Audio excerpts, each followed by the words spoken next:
Hi, I'm Mallory Brooke, makeup artist and content creator here on YouTube, and today's video is a full first impressions and review of the new by Mario Surreal Skin Foundation. I ordered this over a week ago and it just now got here from Sephora, so my review's a little late, but I'm very excited to try this foundation out today, and we will be doing first impressions as I apply it. And then also I'm gonna wear it throughout the day and give you guys updates of what it is looking like throughout the day during my everyday life.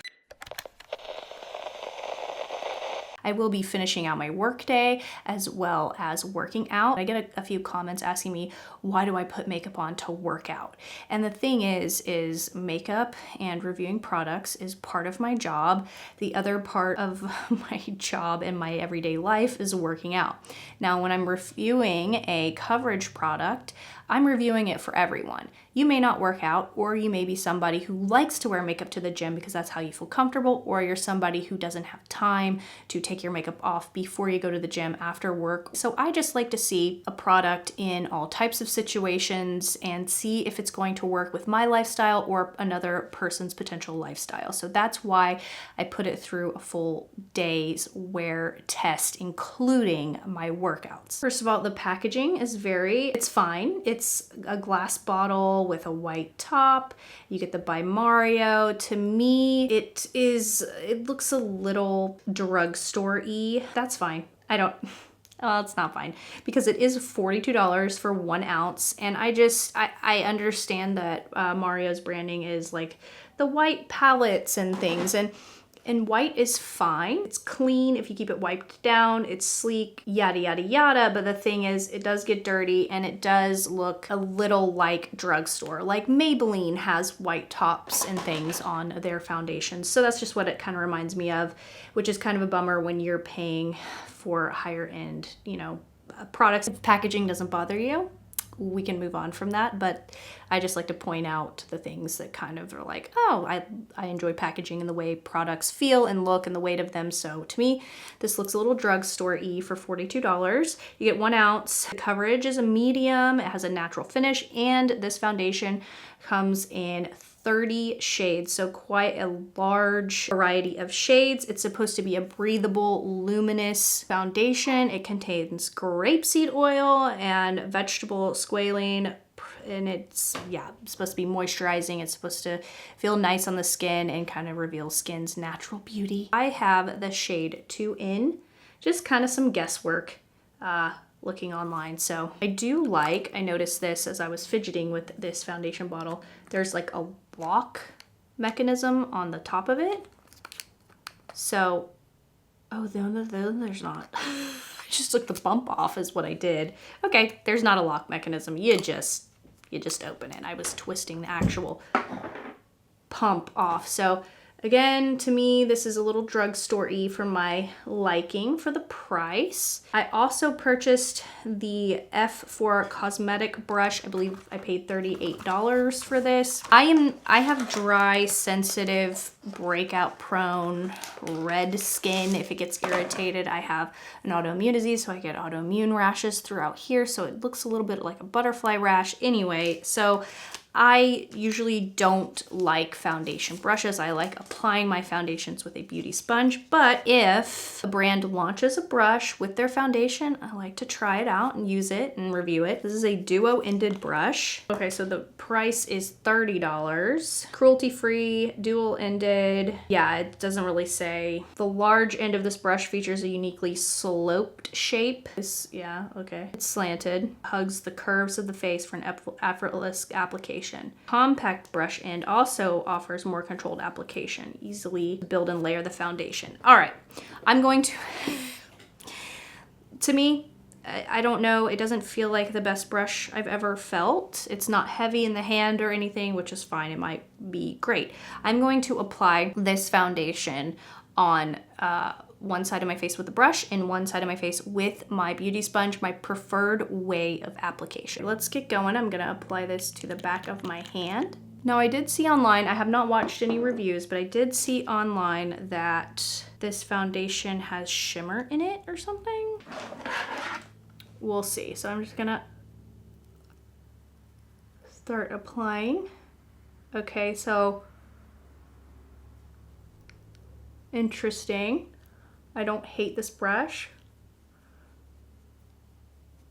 This foundation is fragrance free, and I feel like, do you guys know what I mean? Like when you can kind of smell that something is fragrance free, this smells fragrance free. And I'm just using this other end of the brush here to get underneath my eyes and my eyelids. I like this brush. It's not as like, I don't feel like it's kicking up dryness like other brushes might. Usually, I'll be honest, like I hate brands foundation brushes that go with foundations. Like usually they kick up dryness or some irritation I have on my skin, but the way this is sloped or slanted, however you want to put it, it seems like it really does help you press this into the skin without having to deal with any consequences of brush strokes or streaks or feelings of brush strokes or streaks. Ooh, okay. So here we go. Here's this side with in 2 or 2 in, my apologies, and then no foundation. I would definitely say this is medium coverage. This actually looks really good with the brush application. Pretty impressed. Normally I don't like the way foundations apply with brushes. Now let's see what happens when I use my beauty blender. It's so nice that this doesn't have any fragrance in it. I will be totally honest with you.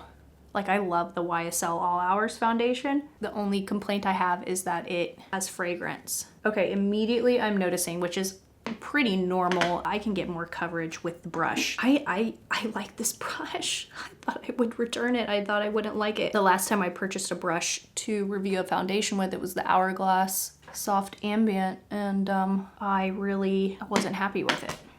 So I returned that brush, but kept the foundation. I like the brush. This is very luminous. I actually might prefer the side that I applied this foundation with the brush.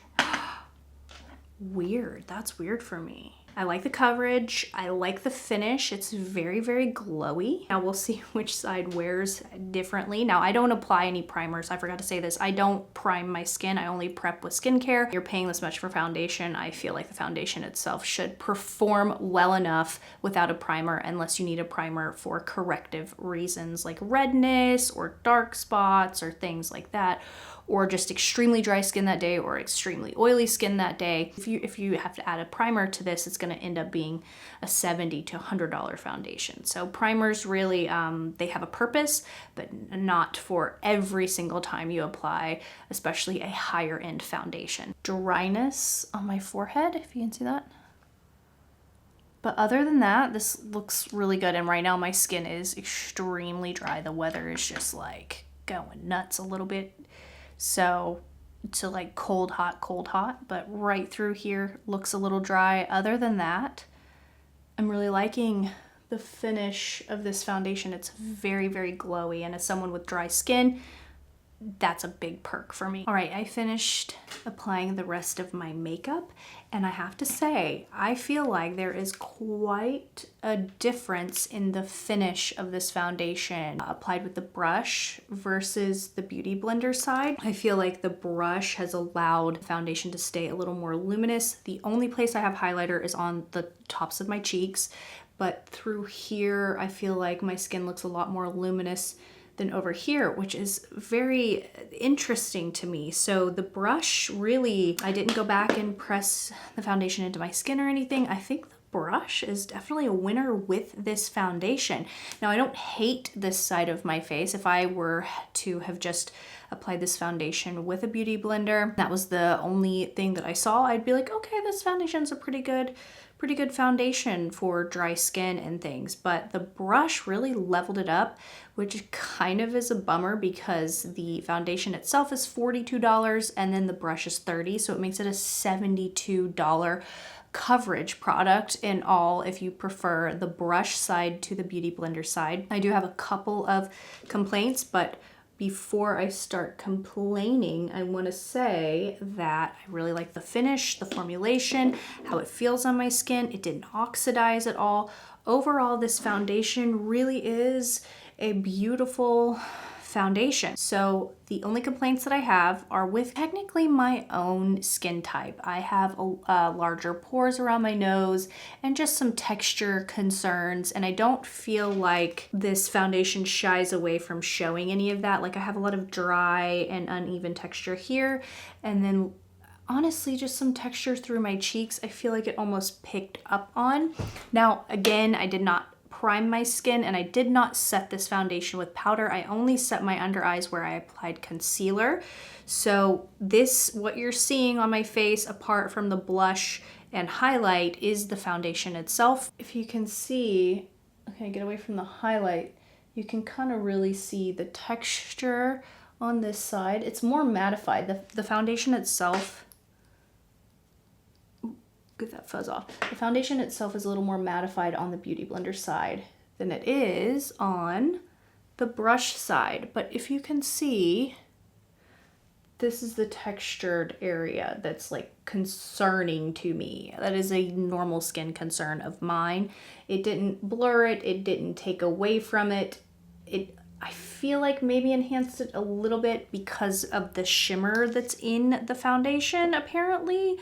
I'm not detecting it like little individual shimmers on my face, so that's a positive. Now again, I don't watch reviews or really, I try hard not to pay attention to other people's opinions until I've tried something myself that I'm going to review on my channel. But I did see a couple of people talk about how there's shimmer in the formulation, that they noticed it on their skin. I am not noticing that. Enhanced the dryness on my forehead right here.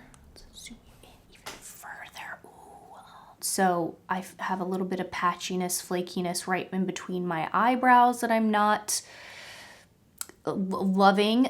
This is supposed to be a moisturizing, luminous, kind of healthy skin focused foundation. And I feel like for that fact, I'm out. No, I'm just kidding. I can, you know, adjust maybe if I'm going to wear this foundation on a dry skin day, maybe apply a little more moisturizer or even prime my skin with a hydrating primer beforehand. But like I said, I don't like to do that when I'm paying high-end prices. I really want the foundation itself to stand alone. And, you know, I'm not digging the dry kind of peely patchiness I'm seeing through here. Now I'm gonna see how this foundation wears throughout the day, throughout the rest of my work day and a workout. So I'll be back for check-ins, quick check-in. I've had this foundation on now for 2 hours. I just filmed a hair tutorial. So if you'd like to see that, it's coming up. It's not gonna be up for probably another week or so, but I have to say, I'm enjoying the foundation. I am noticing a little gathering around my mouth area. I like actually have a monitor for the first time in my career, and so like I see myself, you know, it's like mirror over here and making sure like I'm in the shot because I have glaucoma, so I can't see. So I've been looking at like a very tiny camera screen for all these years, and now I have a monitor that helps me see. Like it actually helps me see, and I'm getting a little confused because like I'm going the opposite, like I'm going this way, but then I'm going anyway, so that's why we're trying to figure all this out. But I noticed some gathering and separation around my mouth area, not around my nose. I do, but again, I didn't set this foundation with powder. I feel like the area around my forehead is getting a little crustier looking. I'm not a fan of that. And I forgot to mention, I'm wearing the Ethereal Eyes palette. That's what we used today. And I love this eyeshadow palette. It's wonderful. But the foundation is not wowing me. If anything, I feel like I'm catching a lot of texture in different types of light, and it's kind of bothering me. But other than that, if you don't deal with like large pores or texture issues, I think this foundation is really pretty. It's not the best that I've tried in a while. It's not the most amazing, but it's not bad. I may try this out for a few more days and let you guys know. I'll keep you updated in the info box, in the blog portion of the info box, if I kept this or not and what it ended up looking like. But if I like physically exfoliate my forehead and just use the brush, the foundation brush, I think I will like this. And I think I'm gonna go ahead and the next time I wear this to test it tomorrow, I'm gonna powder the entire face. Because right now it's just texturized looking and just not my favorite, but it's not bad. Okay, so it is currently almost 6 o'clock and I am about to work out. So I thought I would show you before I work out and then obviously after. But as the day goes on, I feel like I'm liking this foundation more and more. The forehead issue is still an issue, but come closer to me.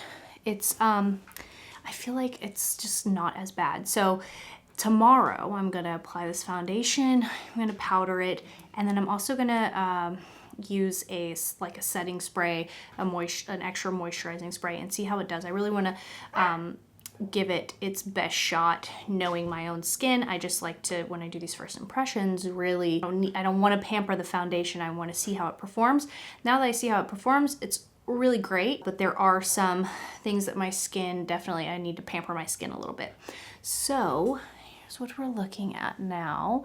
I feel like it has just meshed with my skin a lot better than right when I applied it, and that's why I think like a moisturizing setting spray or something will just kind of speed that process up, not necessarily change the finish of the foundation a crazy lot, but I feel like the wear time is really good. I feel like it's the wear is great. It's like wearing down better than when I applied it. There's no gathering around my nose or around my eyes or anything like that. So let's see if it can withstand the test of working out. I am going to be doing a workout that I shared on my recent vlog, my members only vlog, because it's some exclusive stuff over there. So if you want to see, you know, members only vlogs, I will link that below to where you can actually join the membership. And I'm sharing new workouts that I have been creating that I've been loving over there. So if you want to see exactly what I do tonight to show you what we're putting this foundation through, I'll link that below. Okay, let's get to working out. Okay, so I'm still sweating. I just finished my workout and I feel like this foundation really, it hung in there. It did break up a little bit around my nose as I was sweating, but again, no primer, no setting spray, nothing, no powder. And this is what we're looking at. I had a good like 40-ish minute workout, circuit workout, so lots of high heart rates and sweating, and I feel like this foundation really performed like a foundation that's supposed to be like a performance long wear foundation. I still feel like I see a difference in the finish. This is the brush side and this is the Beauty Blender side. So Beauty Blender and the brush. I think I still prefer the brush side. Yeah, it's breaking up around my nose a little bit. Other than that, I mean, it did pretty good. Okay, now this is unnecessary, so I'm gonna go ahead and round 2 with this foundation, really giving it its best shot with hydrating makeup setting spray and powdering it. So we'll see you in the AM. All right.